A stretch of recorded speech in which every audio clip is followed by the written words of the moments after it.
The Lord's Prayer is the final word on prayer. I mean, we have 230 different passages on prayer. This is the only one that God said, that's what I want you not to say, but that's what I want you to do. Jesus does not ask us to repeat after me. Rather, he says, follow this guide I'm giving you. That's why this is really the disciples' prayer. You know, the commentators say that. They say it's not the Lord's Prayer, it's the disciples' prayer. It's for us.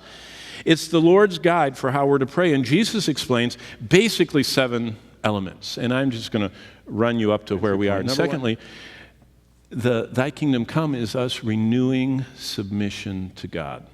And boy, we need to renew. We need to remind ourselves that God wants to rule over all areas of our life.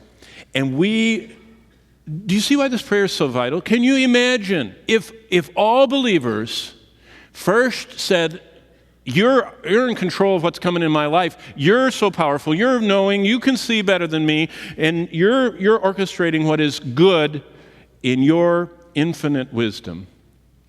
And so I want to renew my submission to your plan. Can you imagine what would happen in the lives if more and more people were like that? To realize that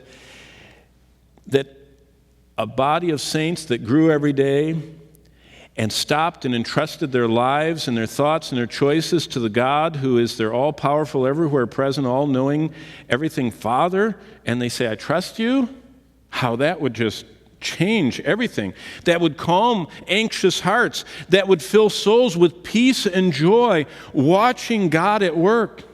And add in that renewal of obedience, saying, I want to respond correctly. I want to come out of my tea bag what glorifies you. So put it in there. Fill me with your Spirit and with your fruit. That's what the fruit of the Spirit is. When we get dunked in the hot water of some situation, love is supposed to come out and joy is supposed to come out. Is that what comes out?